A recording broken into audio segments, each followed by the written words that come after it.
How do you take light, bend it to your will, and tell a story on a wall? The answer, as it turns out, requires nothing but a convex lens and a source of light.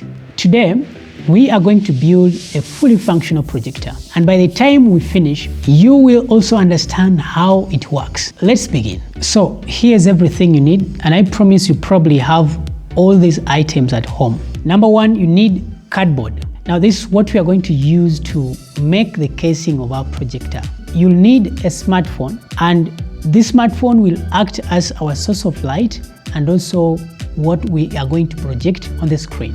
A black polythene or any black material. We are going to use it to line inside our projector. Number four, you'll need a paper cutter. This is what we're going to use to cut our cardboard, a pair of scissors to cut the polythene, and then you'll need also a ruler because we're going to do measurements, how big, how small your projector is going to be, sellotape to attach the different parts of our cardboard together, a marker to help you trace the lens on the cardboard. And then finally, the convex lens. This is actually what will bend your light rays and magnifies it on a big screen. So the first step we're going to do is to cut the different pieces of cardboard that we are going to use to make our projector. And for this projector, we are going to take a projector of about 40 centimeters long and 15 centimeters wide. So let's measure that on our piece of cardboard and then we cut it out. So since my ruler is of 30 centimeters long, some I've measured 30, that ends here, so I'm going to add 10 centimeters to that to make 40 centimeters, which is here. This will be the length of our projector, and then this will be the breadth. So let's cut this out using your paper cutter.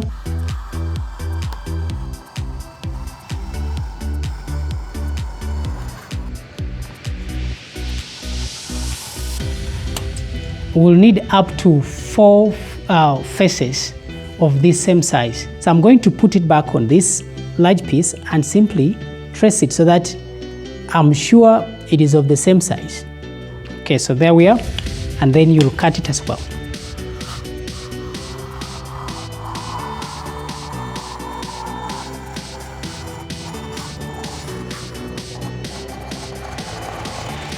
Okay, so we have 2 faces.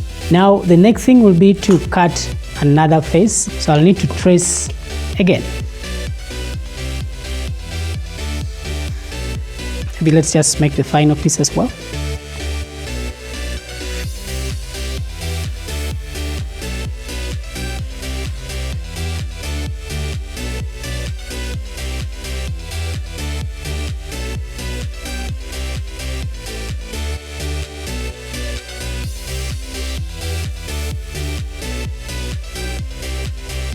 So we have all the 4 faces. We are going to reduce the height of these faces on the sides to about 11 centimeters. Now this is important so that there is no much empty space within the projector.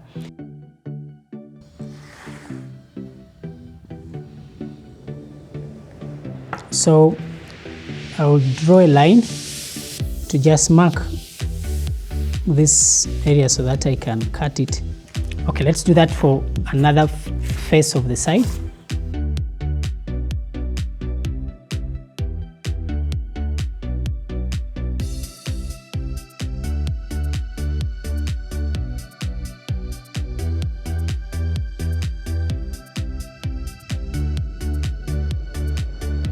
So these are going to be our sides.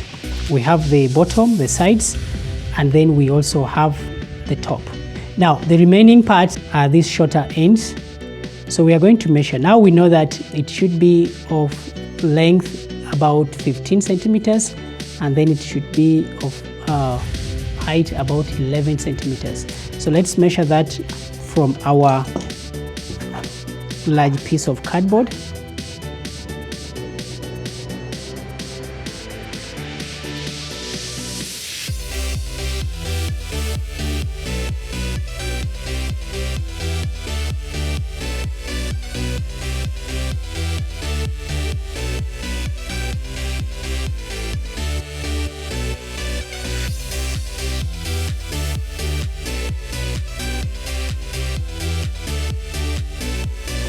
So since there are two short faces, we are going to do this the second time.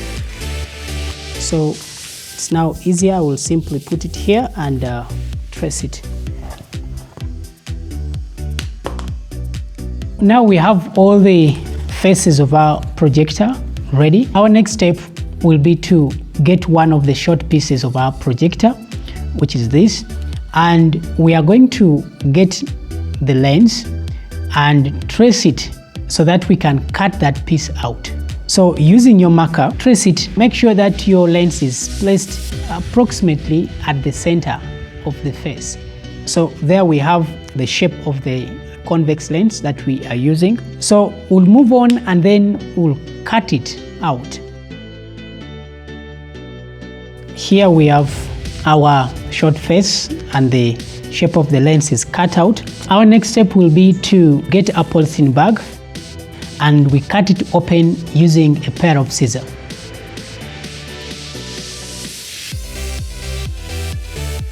Now I'm going to get the polythene bag piece and we'll line it on each of the faces. There are many ways here to line it on the face of the cardboard, but for this experiment you're going to use a sellotape.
So we have all our faces of the projector lined with the black polythene. And don't forget to remove this area. Let me just cut it out.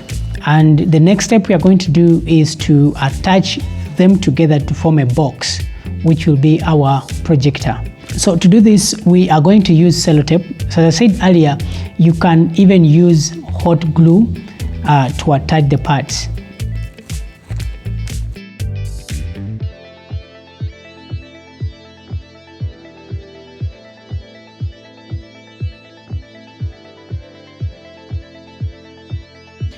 So we'll do the same for this face of our projector as well.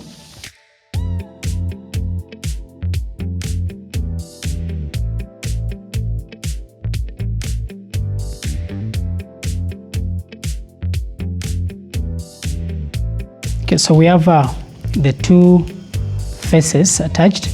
So the next side I'm going to attach is the short end so that it can hold these pieces upright.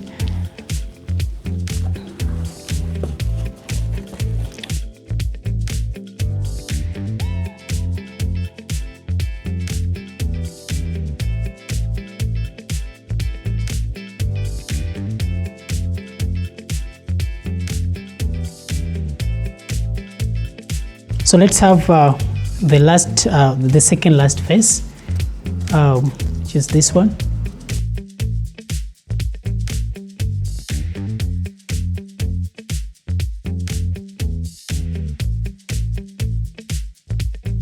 This is our projector and we have the last face here, but before we put this last face, let's get our lens and then we fix it on this hole. Having placed the convex lens onto the hole, the last step we are going to do is to cover this last piece, the last face of our projector. And when you're doing this, make sure you don't seal it totally. because you'll always be opening and closing, so if you seal it, then it will be difficult to access the phone that you're going to place inside. So for that case, I'm going to just seal it from this end so that it can open and close. Okay, so we have our projector ready. The next step we are going to do is to get our smartphone, and we are going to place it with its screen facing the lens like this. Now, if your projector is very wide and can't hold this phone, you will have to make a phone holder, so that when you move your projector back and forth, your phone will be safe. What we are going to do next is to open a video or any picture that would want to project on a screen. But now make sure that the lights are turned off and the room is dark. To make sure you get the clearest projection on your screen, you will have to adjust the position of the phone towards or away from the magnifying glass or the convex lens until when you have that clearest projection on the screen. There are of course many other ways for you to determine how clear your projection is on the screen. For instance, ensuring that your magnifying glass or the lens is very clean without those scratches, and also making sure that inside the projector is totally covered and dark. So what we have just built here is a real optical device, and the convex lens here is very important in the process. When light rays come from the phone, when they reach the convex lens, this is our convex lens. So the light rays that were produced by the phone, when they reach the convex lens at this point, the convex lens bends the light rays, and this is how they move. So at this point where they meet is what we call the focal length of our convex lens. But now, if you see how the light rays are hitting the screen at this point, you see that the light rays that came from around the head of the image, taking this to be the image, they come, hit the convex lens, and they are bent. So that's why there's need for us to flip the phone inside the projector in an upside down position, so that when the light rays from the phone, a video or a picture strikes the convex lens, they are turned upright on the screen. Thanks so much for watching our video, and if you enjoyed our experiment, please don't forget to like and subscribe for more fun science content. Bye bye.